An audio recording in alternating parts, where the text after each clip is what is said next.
Hey, it's Warren Sprouse, and this is the Bible Forum.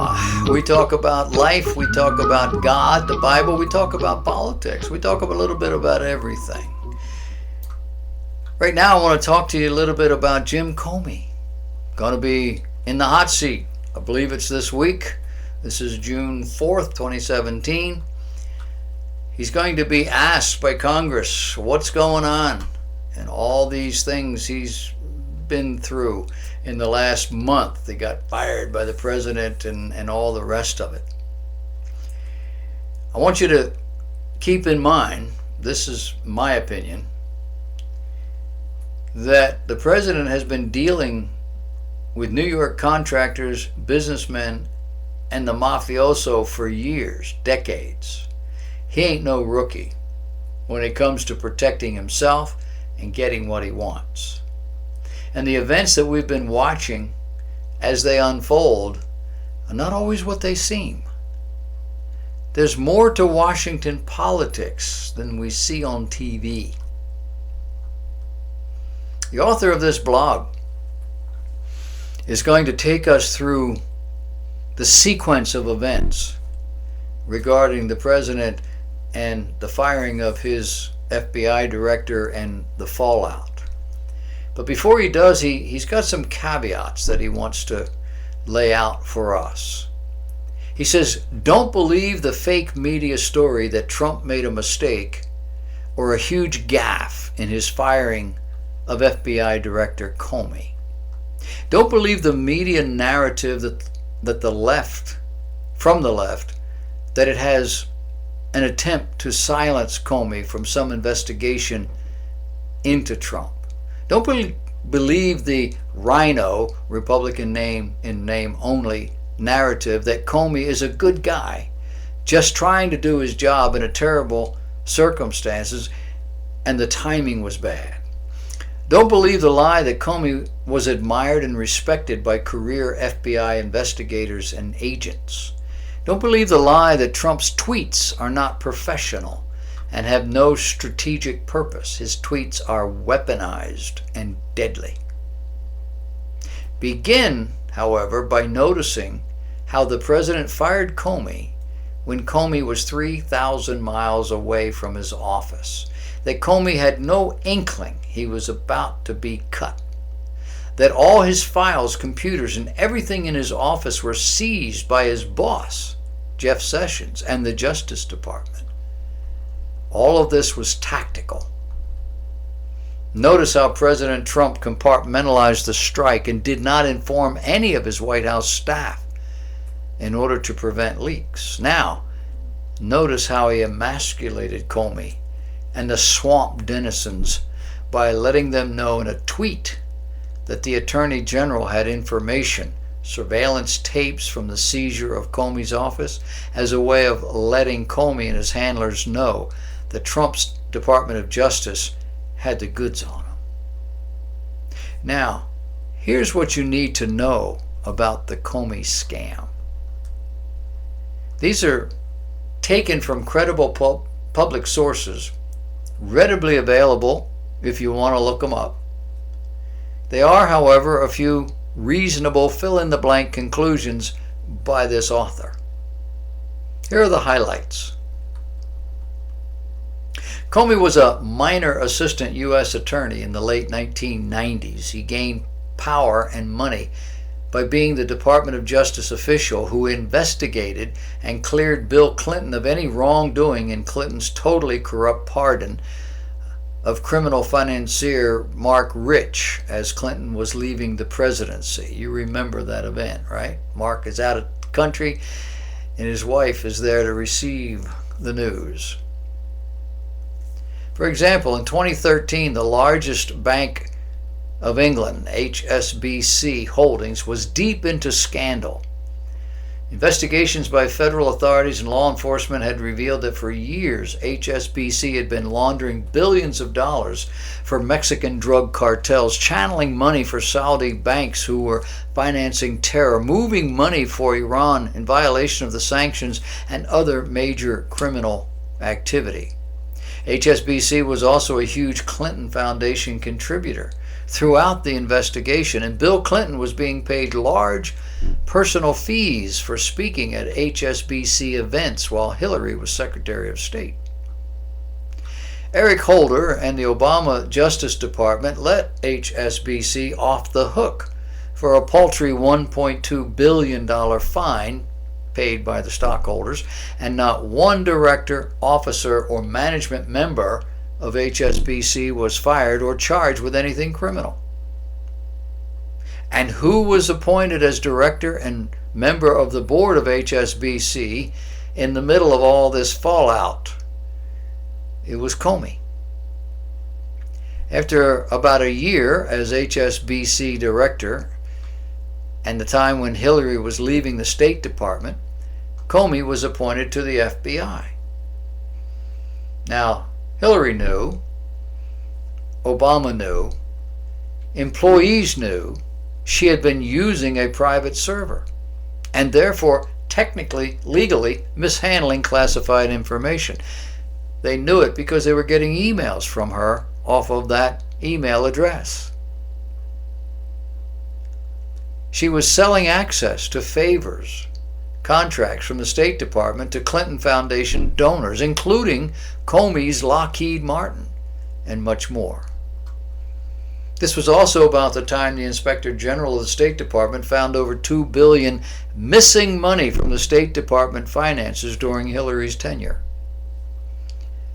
In late 2015, early 2016, information began to surface about the Clinton Foundation and its use by the Clintons as a multi-billion-dollar slush fund for corruption and political favors. Even Chelsea's wedding had been paid for by this charity. Just as Hillary was beginning her campaign for president, it was revealed that the foundation had never completed required reports or had an audit. The FBI under Comey began an investigation of the Clinton funds. A professional accounting firm was brought in by the Clintons to do a review. One of the partners in the chosen firm was the brother of Director James Comey. This brother owed Comey $700,000 for a loan that Comey had given him to buy a house. More than 2 years later, nothing has happened as a result of the FBI's investigating of the Clinton funds. In the middle of Hillary's presidential campaign, Judicial Watch and other independent sources then obtained information proving that Hillary had been running her own servers, sending out classified information, and so forth. Comey was again appointed to investigate. Comey gave immunity to all of Hillary's employees. He did not use subpoenas or warrants. He lost evidence. He allowed the destruction of evidence. He failed to do any searches or seizures of evidence. He did not use a grand jury. He did not swear witnesses. He did not record testimony. He allowed attorneys to represent multiple suspects, corrupting the testimony. At the same time, Comey also started work on a parallel assignment to the illegal wiretap of surveillance of Donald Trump and every other person involved in the Republican campaign. Attorney General Loretta Lynch was supposed to issue a finding that the FBI investigation did not justify prosecution of Hillary. But on the eve of that event, someone videoed Bill Clinton meeting with Loretta Lynch in Arizona, and she never got around to revealing this other information. The solution? Give the job to James. Comey goes on national TV and violates every rule of the FBI, the Justice Department, American law enforcement by revealing some of the FBI's evidence of what Hillary did, enough to make it look like the FBI and Comey did some investigating, and then declaring that there was no intent and thereby clearing Hillary. A completely unique and surprising event that served to create more questions than it answered. Later, when he seemed to reverse that assessment, people everywhere wondered what was happening. And then right before the election, the New York Police Department obtained Anthony Weiner's laptop and found classified emails from Hillary on his hard drive. the New York Police Department began leaking details to news media outlets, and the story was about to explode. So, Comey once again stepped in to cover Hillary, providing FBI protection for Hillary on the newest scandal when it broke. But Trump won the election, and it changed everything. Before he takes office, a scheme is hatched to smear Trump with Russian connections through a fake FBI investigation, and more importantly, to trap him into a charge of criminal interference with the FBI. Comey becomes the central character. The participants are unmasked illegally, and the transcripts are leaked throughout the government and to the media.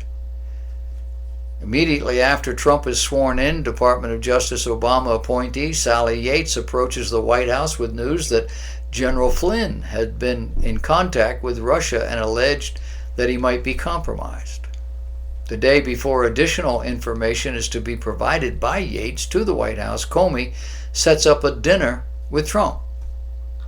It is the author's opinion that all this was intended to get Trump to incriminate himself in regard to these issues. And this is why, the author says, Trump later said, "You better hope there were no recordings of that meeting." Because of this investigation, if Trump now fires Comey, he can be charged with interfering with the investigation, which is itself a federal crime that the FBI could then investigate.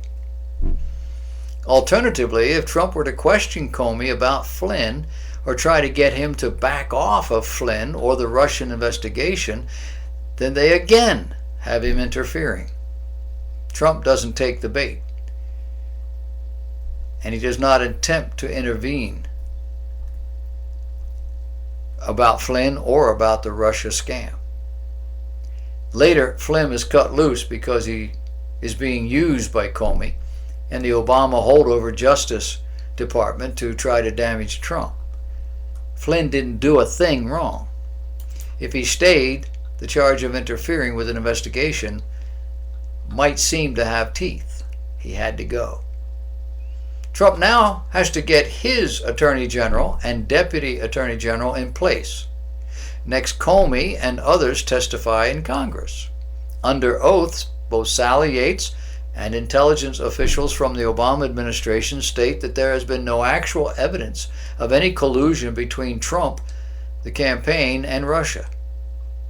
Trump somehow contacts Senator Grassley, the chair of the Senate Intelligence Committee, and confirms that Comey told the senator that he, Trump, was not under investigation personally. Trump gets both the Attorney General and the now Deputy Attorney General to legitimately review Comey's unprofessional actions at the FBI and to recommend in writing that Trump terminate Comey. Somehow Comey goes to California at the request of the Attorney General, or already scheduled, who knows, and somebody at the FBI then tells Trump what's going on. So while Comey's in California, 3,000 miles away, 7 hours from his office, Trump prepares a letter firing him, with Jeff Sessions and the Deputy Attorney General's recommendations attached. The letter is hand-delivered to the FBI headquarters by DOJ officials with instructions to lock down and seize everything in Comey's office, including all surveillance files, tapes of Trump and others. All of Comey's files, documents, computers, and tapes are then taken to the Attorney General at the Department of Justice. They are not taken to the White House or to Trump. Comey learns he's been fired when the media broadcasts it in California. He had no idea it was coming. He's not a happy camper. Trump sends out what others consider a crazy tweet that says, "James Comey better hope there are no tapes of our conversations before he starts leaking to the press." The media and the politicians go crazy about the inappropriateness of that tweet, but Comey got the message. Trump is telling Comey that the DOJ, who has every legal right to possess it, has the surveillance information, the files from Comey's office, including any tapes kept by Comey. The whole Russia interference scheme crashes and burns. Comey realizes all the leverage is with Trump, and he'll be lucky if he doesn't fall prey to the Clinton machine or worse. So what happened? In one master stroke, according to this author, Trump has eliminated a dangerous enemy to his administration and our country. He has dealt a horrendous blow to the Clinton, Obama, and deep state machines. He's begun the restoration of the integrity of the FBI and the DOJ, and he has gained incredible ammunition to begin hunting the foul creatures of the swamp. Now, Comey's being called to testify before Congress. Would you like to be in Comey's shoes? Benjamin Franklin says the Constitution only gives people the right to pursue happiness. You have to catch it yourself. The meetings, I believe this week, ought to be very, very interesting.